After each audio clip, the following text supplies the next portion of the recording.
the kids are priority, right? As parents, we always prioritize our kids.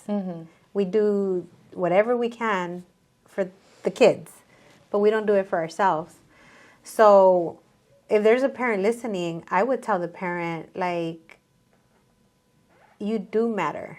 You're constantly preoccupied thinking of what my next step is going to be, that you may not do things the way you should be doing, if that makes sense. Yeah. Even though you know your stuff, even though you know what you need to get done, it makes it difficult.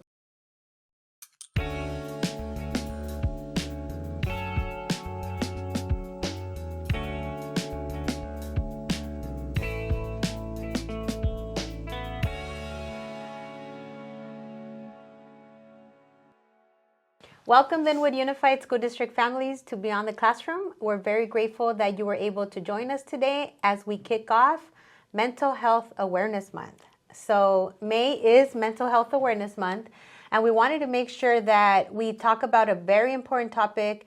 And honestly, we don't talk about this enough, but I think we've done a good job with bringing more awareness to mental health to ensure that we ourselves, families, families all over our district receive the support and awareness that we need, because sometimes we don't do that enough. So without further ado, I'm going to introduce you to Ayala Lupercio, who is our licensed clinical social worker at 3 elementary schools. Okay, so I'm going to try to remember which 3 you're, because we do have 17 schools. So you are at Will Rogers Elementary, yes. Okay, Washington Elementary and Marshall Elementary School. Correct. Okay, perfect. So those 3 schools have the privilege of having Ayala there as a social worker, and she supports with crisis situations, ensuring students have mental health support and trainings. I know there's been a lot of trainings happening the last 5 months since school started, so Ayala has been the person leading those at those campuses. So today, to talk about mental health awareness, we're going to talk about a very known topic to all of us, which is anxiety. So we're going to dive a little deeper on what it is, what it looks like, and what we can do as parents for our children and for ourselves, on how to help us overcome, something that comes, honestly very normal to all of us. We get anxious about different things, and we want to make sure that we talk about those strategies and skills to help us become successful.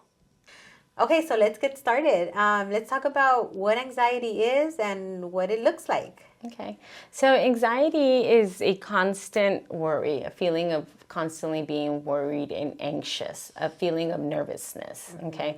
Many times it happens when you're just, or many times it happens not knowing the future, not knowing what might be the next step. Okay, so some of those symptoms that we see in anxiety can, be like fatigue, can also be feelings of being on edge, again, constant worry. You're having some irritability, some sleep disturbance. Sometimes the person has difficulties with being able to sleep throughout the night because they're constantly preoccupied thinking of what is next, what might be happening tomorrow, or what tasks they may have for the next day. So it's impairing that ability for them to be able to sleep. It can also impact their appetite. They might lose their appetite, or, sometimes overeat. Some people we have seen where individuals will overeat out of anxiety. You remind me of a story that I'm going to be a little vulnerable and share it, but I've never experienced anxiety as a young person or even an adult. But a few years ago, I'm sitting down and all of a sudden I start feeling feelings I've never felt before. That actually got me scared, because I was like, what is this inside of me? My stomach started feeling funny, and we were about to eat as a family. And it was a Sunday, and I remember sitting there and I couldn't eat. And I couldn't even sit there. And I just say, I have to get up. And everyone, because we're about to eat dinner, and everybody's like, what's wrong? And I go, I don't know what's wrong, because I didn't know what was wrong. So I go, I have to take a walk. So I go outside and I start walking. and I start feeling nauseous, and I start feeling shaky. And I remember it was a Sunday because the next day, I remember I had all these things to do. And later, that night, I couldn't sleep. I was very nervous. Like, I felt nervous, right? So I remember telling my husband that I was like, this is the weirdest feeling ever. And I didn't like it. Like, it felt really uncomfortable. So then in speaking with some of the licensed clinical social workers here about what had happened, they said, I think you had anxiety. And I'm like, no, I don't suffer from anxiety. And they're like, you haven't suffered from anxiety, but it doesn't mean that it's being manifested. That it's being now. manifested, right? So I started talking about my symptoms and about why I was possibly nervous. And I was actually nervous about something I had to do the next day. And I didn't know how the outcome was going to be. So I started getting nervous about that. So as you start talking about all those symptoms, it reflect to that day. Because now I'm like, when I was talking about it and going through it, it was very scary for me because I didn't know what it was. Yeah. And it did affect my sleep, and it did affect, I couldn't eat. I couldn't eat until the next day. And then what happens is then you start feeling scared of feeling like that again. Right. Right? Right. So it's kind of like, does it become a cycle? It's like, I'm scared of feeling like that again. So it's just kind of like working to know why certain things are happening. Or what was triggering for you to those symptoms. Yeah, and I'm sorry that I jumped in with the story, but that's what reminded me. Yeah. That's what reminded me of that. Yeah, and just so that we know, some psychoeducation is that, anxiety is the umbrella of it all, right? So there's different forms of anxiety. Sometimes we'll see some like selective mutism, or you'll see, separation anxiety. We have phobias, anxiety. So there's different forms of anxiety that get manifested. Because of different reasons? Correct, yes. So, like, for example, with the mutism, you're saying that someone won't talk because of fear of, like, how... Sometimes due to a trauma, childhood trauma, a child may fear to speak. If they've witnessed possibly like a DV or just a traumatic event, they choose to speak in certain environments only and with certain individuals. Got it. And separation anxiety is when a child has difficulty separating from their caregiver.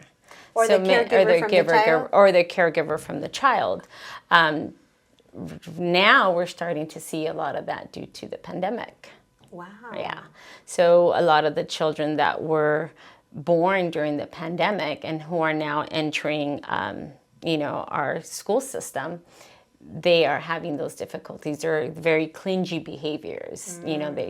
The separation is very hard. Because they were very close to their caregivers, and vice versa. A couple years at least without having any type, like not even to the store sometimes we wouldn't go. Wow. And we have heard stories of children that even now they say, they have the COVID syndrome because it's that they always want to go just back to caregiver. But if you look deeper into it, it's what we used to see as the separation anxiety. Wow. And I know we talked a little bit about that before I said my story, but what are how does that affect the daily life? Like, I know we said it affects like the eating, the sleeping, but going a little deeper, like how does that affect a person? Okay, so if you're thinking about a person who has anxiety that has a regular routine, or a student, morning routine of you're getting up, you're showering, brushing your teeth, getting ready for school, your school activities, but you're struggling with anxiety, possibly that morning routine will look the same. You're constantly preoccupied thinking of what my next step is going to be, that you may not do things the way you should be doing, if that makes sense. Yeah. Even though you know your stuff, even though you know what you need to get done, it makes it difficult Yeah. to get done. No, I get it. I understand. Because you don't feel good. You don't. You really just don't feel good. Like, you don't feel like your normal self. Exactly. You're not your normal self. Yeah. So what would be some of the things that would trigger that? Like, would trigger anxiety? It can be if you've had a history of trauma. It can be genetic factors, so the biological factors. If anxiety runs in your family, so there's that genetic component to it. Environmental factors, constant stress in your life. Yeah. For people that are constantly working, it can lead to anxiety. Yeah. Can tiredness lead to anxiety? No, but tiredness is a symptom of it. It can be that fatigue, but it doesn't trigger it. I asked that because personally, sometimes when I feel like I work too hard, and I know people are gonna ask, like, you know, we always want to, when we see a therapist, we give you like, wait, this happened to me, so do I have this? Or this happened to me, do I have that? So I'm going to do that right now. Okay. I'm going to take that privilege of having you here. Sometimes I feel when I don't get rest, when I overwork myself and I'm tired, sometimes I do get to the point where I'm a little anxious that I can't even rest. Right. Because I'm so tired. You're so overwhelmed. So overwhelmed. Yeah. You know, that's how I came to that circle. Yeah, that cycle. That cycle, right. yeah. Yes, absolutely. So it's taking a time out. Yeah, sometimes when individuals, have so much on their plate Yeah. that they can't rest, they cannot sleep. You know, exactly what you explained. It's that cycle of going back and forth. I have to get up and I have to do this, and you're thinking already of the next step, and it hasn't even happened. So it's preoccupying, you're overthinking, and it's a negative thought pattern. So one of the things with anxiety is that, it's the negative thoughts. So you're constantly feeling very hard on yourself. So how do we get out of it? What do we have to do? Well, you can treatment. You can seek out support. Okay, as a parent. So if you're thinking as a parent, like, what can I do for my child if he or she is struggling with anxiety? You can definitely seek for professional support. You know, here like as a therapist. Okay. Here at the district, you can reach out to your school admin, let them know what's going on. You know, we are at all of our school sites, so that is an option. You can talk to us. We can assess your child, see what's going on. In addition, though, or something that I would like to incorporate is that we would also encourage them to talk to their pediatrician, you know, because we want to make sure that we are eliminating any medical conditions that might be happening, because in anxiety, so like you mentioned earlier, you might have stomach difficulties, you know, with your stomach, or you're eating and everything's changing, that you might think it's part of the anxiety, but it can also be a medical condition. So we want to make sure that a parent does rule that out for any of our kids that might be struggling. But here, you know, we have the support. We have people that can help you. We have myself, the clinicians. We have the SELs that are working with students, that are teaching them coping skills, how to manage the anxieties, how to work through their emotions and feelings in school, outside of school, with peers, with family members. Yeah. If we have a parent listening right now that suffers from anxiety, as a therapist, what would you tell them? I would say, you know, go get professional help. Yeah. You know, if they can, if that is an option for them. And if it's not, reach out. And if it's not, you know, you can reach out to your family, your friends, use your support system. You know, talk to others that can guide you, find comfort in. Yeah. Can I add some stuff? This is what I would add. Because here at the district, we talk to a lot of families. They come to us, and a lot of parents, they won't go get the help. because they either don't have the time, don't have the money, don't have insurance, they don't have the resources to get the help, or they're not priority. The kids are priority, right? As parents, we always prioritize our kids. We do whatever we can for the kids, but we don't do it for ourselves. So if there's a parent listening, I would tell the parent, like, you do matter. You as a parent matter too. Not only the kids matter, because what do they say when we're in an airplane? Put the mask on yourself first before you can put the mask on others. And we know how kids look at us, see us, copy everything we do. So seek the help. If you can't seek the help, you matter too. Right, absolutely. And right now that you say that, it made me think you're role modeling for your child.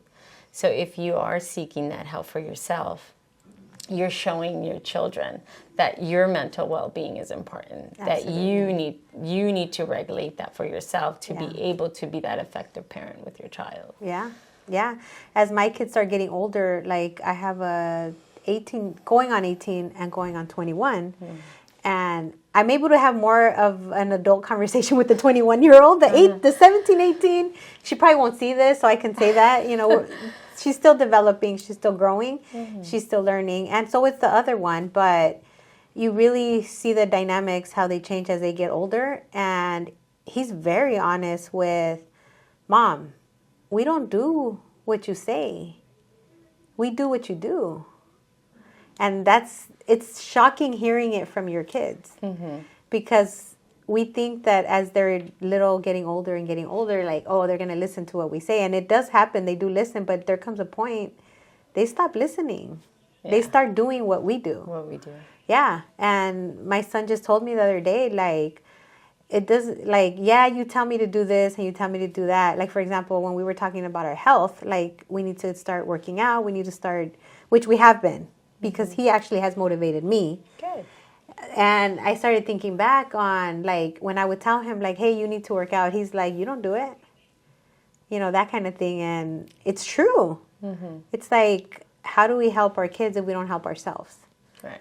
So anxiety is very common. I think it happens to a lot of us, especially, for women that are going closer to their 40s. That's just a chemical. If we start learning about that, it's just a chemical change that naturally happens. So it's important. Sorry to interrupt you, but okay. It also, we see that chemical change in puberty. In puberty, yes. In puberty with our children. With our children. Students. So sometimes that anxiety can be triggered due to their psychological factors that are impacting them. Absolutely. Being, puberty at that age, the hormonals are changing. And it's rough if they're going through it and we're going through it at the same time. That's a rough combination, but it's good to know, because at least we know that, one, let's prepare for it, because we know they're going to go through it. So let's take care of ourselves so we could take care of them. And two, when a lot of times it scares us as parents because we don't know what's happening. And we don't know why it's happening. And then we think that we did something wrong. And then we have the guilt. And then we get anxious because then we're like, oh my God, what's going to happen with my child? And we know for all of us that have kids is when they're not well, we're not well. If they're struggling with something, we're struggling with something. So I think it's very important to know that. Is there anything else you want to say about anxiety before I ask you another question? I would want to know how, let's say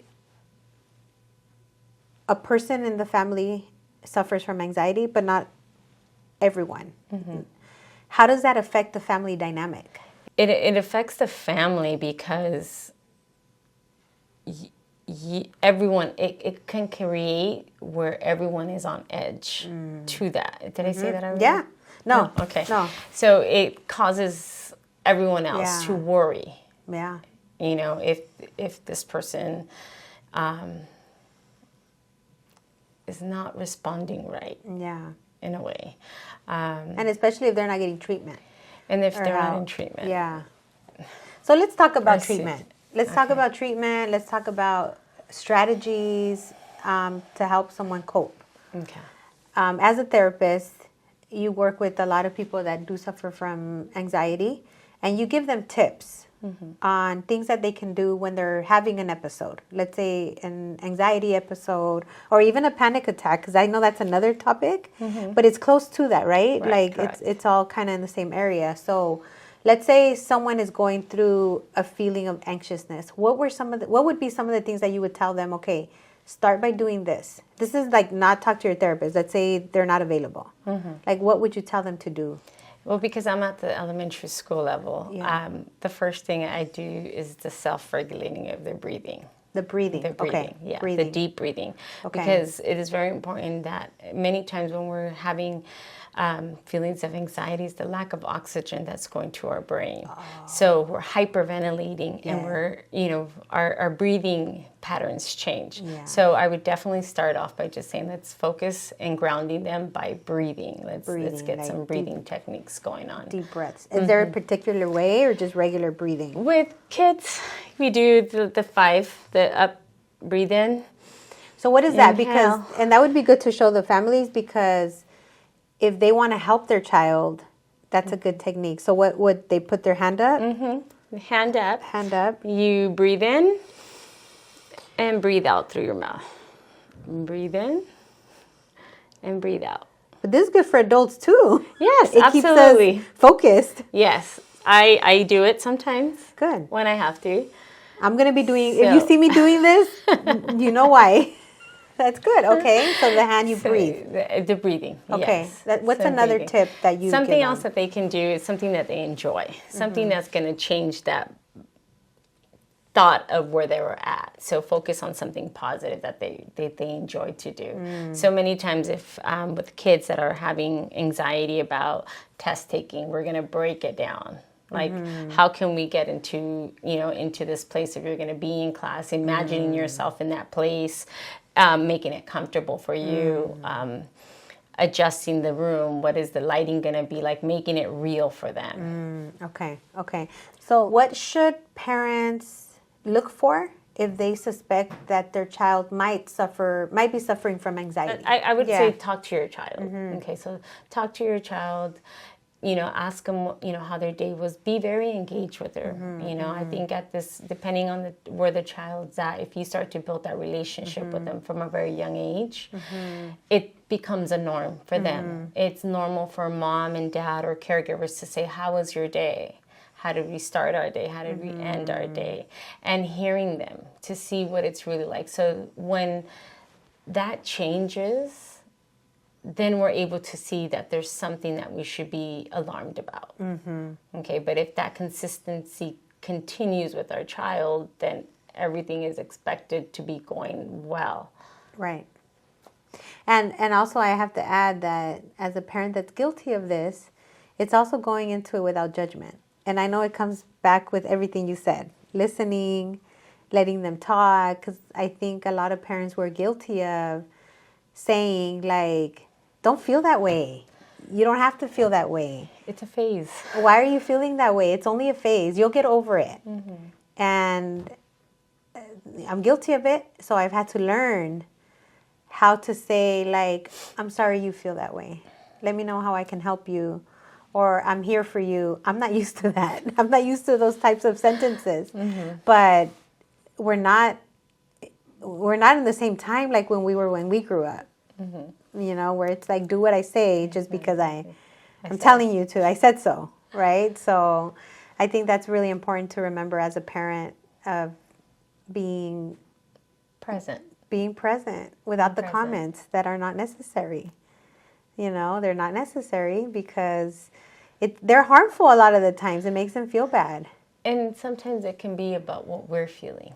And it's not even about what they are feeling at the moment. Yeah. So that can trigger the conflict with the child and the parent or the caregiver. Yeah. It's being very mindful. Very mindful and intentional when those conversations are happening. Like, I've had to learn that I have to be very intentional when I'm there to support, anybody that because that's what I would want. Like I noticed that when I need support, I want the intentional support. So it's a good thing though once you get to that place where you're able to be aware that someone needs you and you can help them. You know, so it's really a good thing when we get to that phase, you know. So thank you for coming today. I know it wasn't a long episode, but again, families, we always like to talk about the different resources that we have at our school sites. So like Ms. Lupercio said, we have licensed clinical social workers at all our schools. You have access to the Health Collaborative, to the Social Emotional Learning Specialist, and all kinds of other resources that we hope that you reach out if you need support. Again, May is Mental Health Awareness Month, and we will be discussing this in the future podcast. So thank you for joining us. And again, if you have any other questions, you need any help or support, please don't hesitate to reach out, and we're here to support you. So thank you and have a great day. Thank you.